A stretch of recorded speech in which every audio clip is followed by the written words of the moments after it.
देश की राजनीति में इन दिनों सबसे ज्यादा चर्चा इस बात की है कि यूपी में क्या होने वाला है। चर्चाओं के केंद्र में सबसे ज्यादा योगी आदित्यनाथ हैं। उनके समर्थन और विरोध में तमाम तर्क गढ़े जा रहे हैं। पावरफुल गुजरात लॉबी और उनके मोहरे लगातार सीएम योगी आदित्यनाथ को हटाने की खबरें फैला रहे हैं। कारण लोकसभा चुनाव में बीजेपी की हार को बताया जा रहा है।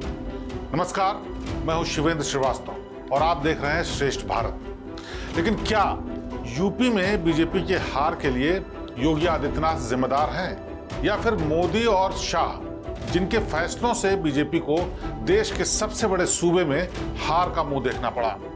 आप इस रिपोर्ट को देखेंगे तो समझ जाएंगे कि लोकसभा चुनाव में यूपी में योगी की नहीं बल्कि मोदी, शाह और गुजरात लॉबी की हार हुई है।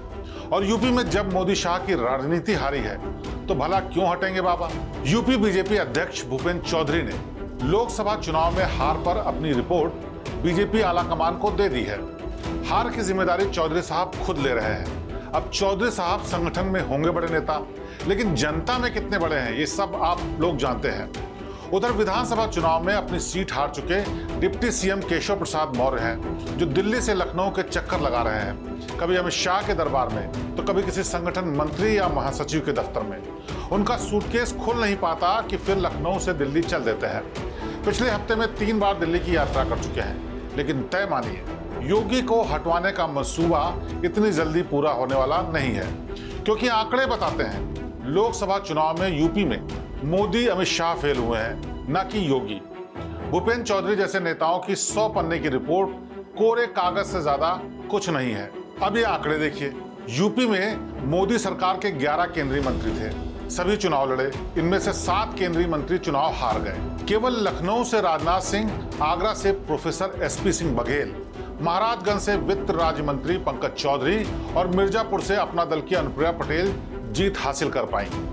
केंद्रीय मंत्री रही स्मृति ईरानी अमेठी से अपनी सीट नहीं बचा सकी। चंदौली से भी डॉक्टर महेंद्र नाथ पांडे, जालौन से भानु प्रताप वर्मा, मुजफ्फरनगर से संजीव बालियान, लखीमपुर खीरी से अजय मिश्रा टेनी, मोहनलालगंज से कौशल किशोर और फतेहपुर से साध्वी निरंजन ज्योति हार गए।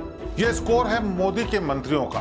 11 में से 7 मंत्री हार गए और दोष योगी को दिया जाए तो आप समझ लीजिए कि राजनीति कहां हो रही है। सभी जानते हैं कि लखीमपुर में अजय मिश्रा टेनी समेत कई मंत्रियों के टिकट का योगी ने विरोध किया था, लेकिन अमित शाह जी जो चाहें वो करें, सो सब ठीक। चलिए, ये तो मोदी के मंत्रियों की बात हुई। अब हम आपको लोकसभा चुनाव लड़े योगी के मंत्रियों के बारे में भी बता देते हैं। 2024 के लोकसभा चुनाव में योगी सरकार के 4 मंत्री चुनाव लड़े, जिनमें से 2 जीते और 2 हारे, यानी स्कोर 50-50 रहा। पीलीभीत से योगी सरकार के मंत्री जितिन प्रसाद और हाथरस से अनूप प्रधान वाल्मीकि ने जीत हासिल की, लेकिन राज्य के पर्यटन मंत्री जयवीर सिंह मैनपुरी में डिंपल यादव से हार गए और रायबरेली में दिनेश प्रताप सिंह को राहुल गांधी ने हरा दिया।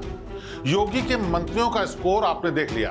अब यूपी के विधायकों का लोकसभा चुनावी स्कोर देख लीजिए। यूपी में बीजेपी के 12 विधायक चुनाव लड़े, जिनमें से 8 ने जीत हासिल की। अरे भाई, योगी अपने मंत्रियों को जिता ले गए, अपने विधायकों को विजय हासिल करवा दी। कहा तो ये भी गया कि वाराणसी में वोटिंग के आखिरी 2 दिन योगी वाराणसी में डटे रहे और पीएम मोदी की जीत सुनिश्चित कराने के लिए जी जान लगा दी। फिर भी मोदी सिर्फ 1.5 लाख वोटों से ही जीत सके। आखिर फिर लोकसभा चुनाव में हार के लिए योगी जिम्मेदार कैसे हो गए? जाहिर है बीजेपी यूपी को गुजरात समझने की भूल नहीं कर सकती। यूपी भला गुजरात थोड़ी ही है कि जो कभी विजय रूपाणी को हटाकर भूपेंद्र पटेल को सीएम बना दो, ना कि हरियाणा या कर्नाटक है कि मनोहर लाल खट्टर को हटाकर नायब सिंह सैनी को कमान दे दो और कर्नाटक में येदियुरप्पा को हटाकर बासवराज बोम्मई को। यूपी है। यहाँ बीजेपी को एक एक कदम फूंक कर रखना पड़ेगा। कई वजह हैं जिसके चलते गुजरात लॉबी योगी को हटा नहीं पा रही है। उनमें से सबसे बड़ी वजह यह है कि योगी की स्वच्छ, ईमानदार और कुशल प्रशासक वाली छवि। यूपी बीजेपी में ऐसा कोई नेता नहीं है जो इस छवि का हो। सीएम योगी ने जिस तरह से लोगों के बीच बीजेपी को लेकर विश्वास पैदा किया है, वो किसी से छिपा भी नहीं है।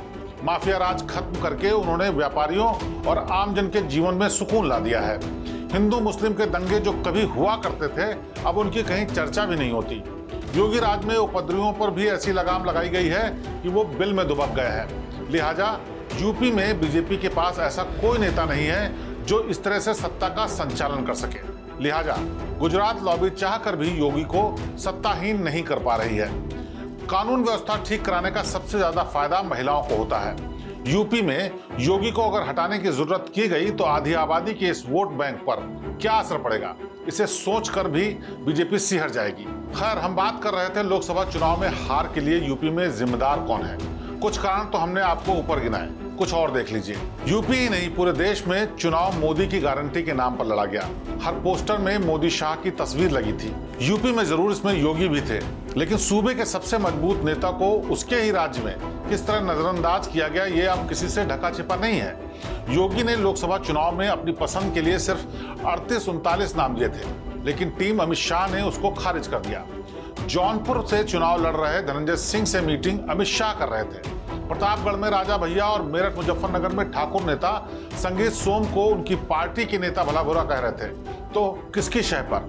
अब ये किसी से छिपा नहीं है। हद तो तब हो गई जब बात बिगाड़ रहे थे अमित शाह के करीबी नेता और नाराज नेताओं को समझाने बुझाने का जिम्मा दिया जा रहा था योगी आदित्यनाथ और राजनाथ सिंह जैसे नेताओं को। बात इतनी बिगड़ी कि बिगड़ती चली गई और चुनावी नतीजों में इसका असर दिखा। जो हुआ वो सबके सामने है। बात जब नाराजगी की हो रही है तो एक बात का जिक्र करना और जरूरी है। दिल्ली के सीएम अरविंद केजरीवाल अप्रैल में तिहाड़ जेल से छूटे। उन्होंने अपने पहले ही भाषण में गोगली फेंकी कि चुनाव में 2-3 महीने बाद योगी आदित्यनाथ को हटा दिया जाएगा। राजनीति में ऐसे दांव चले जाते हैं, लेकिन तुरंत उसकी काट भी की जाती है। केजरीवाल की बात आग की तरफ फैली। विपक्ष के कई नेता ये बात दोहराने लगे, लेकिन मोदी और अमित शाह की तरफ से इसका कोई खंडन नहीं किया गया। हाँ, एक प्रेस कॉन्फ्रेंस जेपी नड्डा और राजनाथ सिंह ने जरूर की, जिसमें कहा गया कि ऐसा कुछ नहीं जैसा केजरीवाल और उनके साथी कह रहे हैं। मोदी जो 2022 के विधानसभा चुनाव और 2019 के लोकसभा चुनाव की हर रैली में योगी को यूपी के लिए उपयोगी बता रहे थे, उन्होंने इस मामले में जुबान बंद रखी। मोदी ने 72 इंटरव्यू दिए, लेकिन इनमें से किसी में भी इस बात के खंडन पर जोर नहीं दिया, न रैलियों में न इंटरव्यू में। इंटरव्यूज में तो सवाल करने वालों ने सवाल ही नहीं पूछा। राजनीतिक नैरेटिव बिल्डिंग का खेल होता है।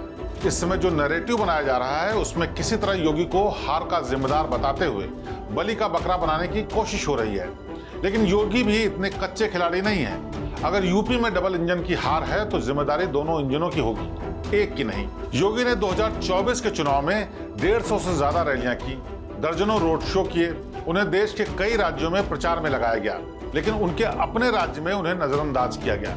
जब दूसरे और तीसरे चरण में यूपी में वोटिंग हो रही थी तो आपको पता है कि योगी की रैलियां कहां लगी थी? बंगाल, बिहार और असम में। लोकसभा चुनाव में हार का बीजेपी लगातार पोस्टमार्टम कर रही है। इसमें योगी ने भी अपना पक्ष रखा है। उनकी एक बात सबकी जुबान पर है। उन्होंने कहा कि अति आत्मविश्वास के चलते बीजेपी हारी। इसमें से ये भी बात छुपी हुई है कि आखिर किसका आत्मविश्वास? क्या मोदी और शाह का? हकीकत यही है कि बीजेपी के अति आत्मविश्वास का आलम यह था कि जब गुजरात के राजकोट में केंद्रीय मंत्री पुरुषोत्तम रूपाला ने छत्रियों के खिलाफ गलत बयान दिया तो उसका गुजरात, राजस्थान, यूपी, एमपी समेत कई राज्यों में तगड़ा विरोध हुआ। छत्री समाज यूपी में भी खुलकर बीजेपी के विरोध में उतर आया। मेरठ, सहारनपुर से लेकर कई इलाकों में राजपूतों ने पंचायतें की, लेकिन बीजेपी आलाकमान के कान पर जूं तक नहीं रहेगी। ऐसे में आखिर योगी संभालते तो संभालते कैसे? बीजेपी संगठन आधारित पार्टी है। अमित शाह दावा करते हैं कि बीजेपी दुनिया का सबसे बड़ा राजनीतिक संगठन है। उनका दावा यह भी है कि बीजेपी ने टिकट बांटने से पहले सर्वे कराया था। बाकायदा सभी लोकसभा सीटों पर 1 साल पहले ही विस्तारक भेजकर उनकी रिपोर्ट मंगवाई गई थी। इसी आधार पर टिकट दिए गए। अब हार पर जो रिपोर्ट आई है उसमें कहा जा रहा है कि वोटर लिस्ट से बीजेपी समर्थकों के नाम अंतिम समय में काट दिए गए। इनमें योगी के एडमिनिस्ट्रेशन का हाथ हो सकता है। बीजेपी मंथन करती रहे, सियासी बिसात बिछाती रहे, लेकिन योगी ने अपने फैसले और तेज कर दिए हैं। यूपी में लगातार बुलडोजर गरज रहा है। कांवड़ यात्रा को लेकर प्रशासन के दिशा निर्देश सुर्खियों में है। यूपी में सत्ता परिवर्तन का सपना देख रहे योगी विरोधियों को लगातार झटका लग रहा है। जिस दिल्ली दरबार से उन्हें ढेरों उम्मीदें थी, उसने भी योगी को हटाने या नसीहत देने की हिम्मत नहीं दिखाई है। मोदी अगर 2014 से देश में मोदी युग की बात करते हैं तो यूपी में 2017 से योगी युग आरंभ हो चुका है। मोदी के पीछे आरएसएस की ताकत है तो योगी के पीछे आरएसएस और हिंदू युवा वाहिनी की। योगी के पास सबसे बड़ी ताकत यूपी की 30 करोड़ जनता की है, जिसका विश्वास अभी योगी में बना हुआ है।